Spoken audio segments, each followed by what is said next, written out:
स्वामी समर्थांचं नाम हे जपण्यासाठी आहे आणि जपण्यासाठीही आहे. हे ज्या भक्ताला उमगलं तोच खरा भाग्यवान.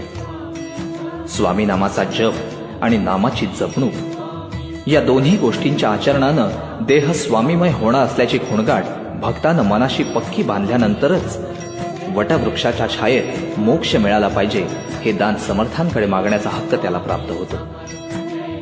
विकारांमुळे मनात उठणाऱ्या वादळाला शांत करण्याचं सामर्थ्य केवळ भगवंताच्या कृपा प्रसादातच आहे.